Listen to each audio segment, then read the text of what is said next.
আলাইকুম ভিউয়ার্স, আমি Parvez Ahmed, Dhaka stock market চ্যানেলে স্বাগতম। অনেকদিন হয়েছে ভিডিও দেওয়া হয় না। সাধারণত ভিডিও পাবলিশ করব এইরকম আর কি এনকারেজ ফিল করি না, সেই জন্য আর কি পাবলিশ করা হয় না। আপনারা যদি সাপোর্ট থাকতো তাহলে হয়তো বা ভিডিওগুলো রেগুলার প্রকাশ করতাম। সো আজকে ওভারঅল ব্যাংক সেক্টর এবং দু একটা শেয়ার নিয়ে আপনাদেরকে আলোচনা করব। আশা করি শেষ পর্যন্ত থাকবেন এবং সাপোর্ট দিবেন।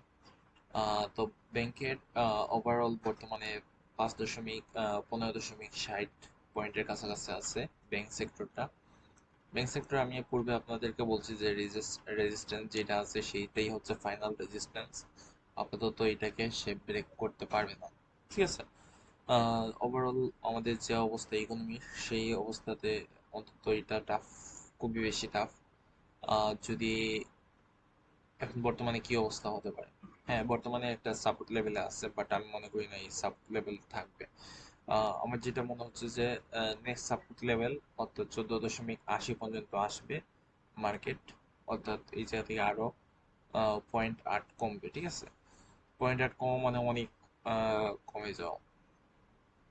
এবং অনেকগুলো কোম্পানি তার ডিভিডেন্ড ডিক্লারেশন করেছে, সেই যেগুলো যদি ডিক্লেয়ার ডিভিডেন্ড গুলো দিয়ে দেওয়া হয় তাহলে মার্কেটে একটা কারেকশন আসে। সেই হিসাবে মার্কেট 14 পয়েন্ট পর্যন্ত আসার সম্ভাবনা আছে।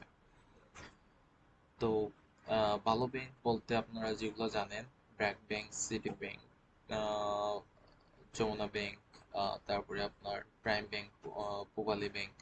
সো এগুলো কিন্তু হিউজ পরিমাণ মার্কেট ভ্যালুয়েশন বাড়ায়, ভ্যালু বাড়ছে। এবং মার্কেটের বর্তমান যে অবস্থায় আছে, আহ, এগুলা ব্যাংকের পারফরমেন্সের উপর ভিত্তি করে কিন্তু অনেকটা মার্কেট বেশ ভালো ছিল। যেহেতু ব্যাংকের পারফরমেন্স অনেকগুলো কমে গেছে, যেমন আপনার প্রাইম ব্যাংকই ধরি আমি। প্রাইম ব্যাংকেরও কিন্তু ভালো একটা প্রাইস ছিল, নিয়ার অ্যাবাউট 35-36 টাকা, এখন সেটা 32-33-এর কাছাকাছি আছে। খুব সুন্দর একটা ডিভিডেন্ড ডিক্লারেশন তারা করছে। সো ডিভিডেন্ড ডিক্লারেশন করছে, সেই জায়গায় ডিভিডেন্ড যখন দিয়ে দিবে তখন অবশ্যই এটার প্রাইসটা কমবে, ঠিক আছে। তার মানে এমন কমবে না যেটা একবারে চলে যাবে। যেহেতু মার্কেটে কিছু স্টক, নতুন স্টক তারা পাবলিক দিবে, সেই হিসাবে প্রাইসটা কিছু কারেকশন করবে। শুধু এটা কেটে না, সবগুলা ব্যাংকে কেটে যারা স্টক দেয় এবং ক্যাশ দেয়, ঠিক আছে। সো তো আজকে আলোচনা করবো অন্য একটা ব্যাংক নিয়ে, সেটা হচ্ছে আপনার ওয়ান ব্যাংক। ওয়ান ব্যাংক খুব ফান্ডামেন্টাল স্টক এটা আমি বলবো না, কারণ ওয়ান ব্যাংকের এনপিএলটা বেশি আছে। আমি এক্স্যাক্টলি জানি না এনপিএল এর পরিমাণ কতটুকু, তবে অবশ্যই মনে হয় 10%-এর বেশি। সেই জন্য গত বছর সে প্রফিট করার পরে কিন্তু সেই রকম ডিভিডেন্ড দিতে পারে না। তার যদি ডিভিডেন্ড হিস্টোরিটা দেখেন, 10 থেকে 15% প্রতি বছরই দিছে, বাট 2021 থেকে তার বি ক্যাটাগরিতে চলে যায় এবং ডিভিডেন্ডের পরিমাণ সেরকম দিতে পারে না, ঠিক আছে।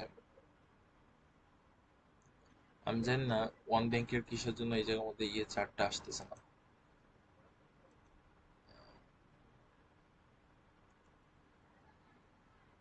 এইবার আসছে। ওকে, 4 আওয়ার না, 1 ডে। ওকে, দেখতে পারতেছেন এই জায়গার মধ্যে প্রবলেম করতেছে। কিসের জন্য প্রবলেম যে করে ওদেরকে আসলে দেখতে দিতে চাচ্ছে না। সো ওয়ান ব্যাংকের যে হিসাবটা আছে, বর্তমান যে সাপোর্ট লেভেলের কাছাকাছি আছে, খুবই স্ট্রং সাপোর্ট লেভেলের কাছাকাছি আছে। তবে সবচেয়ে ভালো হয় ব্যাংকটা যদি 6 টাকা 80 পর্যন্ত আসে, দেন যদি আপনার এন্ট্রি নেন, অন্তত এই জায়গা থেকে 20 পয়সা কমে কিনতে পারবেন। এবং 20 পয়সা কমে কিনা মানে হচ্ছে আপনি অন্যদের থেকে একটু এগিয়ে থাকবেন, ঠিক আছে। সো এই জায়গায় যদি কেউ এন্ট্রি নেয় এবং কিছুদিন ওয়েট করে দেন, আমরা 8 টাকা পর্যন্ত ফার্স্ট লেভেল রাখছি এবং সেকেন্ড লেভেল 8 টাকা 90 বা 8 টাকা 80, ঠিক আছে। যত আগে আপনি প্রফিট বুকিং করতে পারেন সেটা ভালো। এনএবি আছে 23 টাকার মতো, ইনস্টিটিউশন বাই করতেছে। সো সম্ভাবনা আছে এর চেয়ে আর নিচে না যাওয়ার সম্ভাবনাটা বেশি আছে। 6 টাকা 70 বা 6 টাকা 60 পর্যন্ত সর্বোচ্চ যাওয়ার সক্ষম আছে, এর চেয়ে নিচে আমার মনে হয় না এটা যাবে, আর যদিও যায় তো সেটা মার্কেট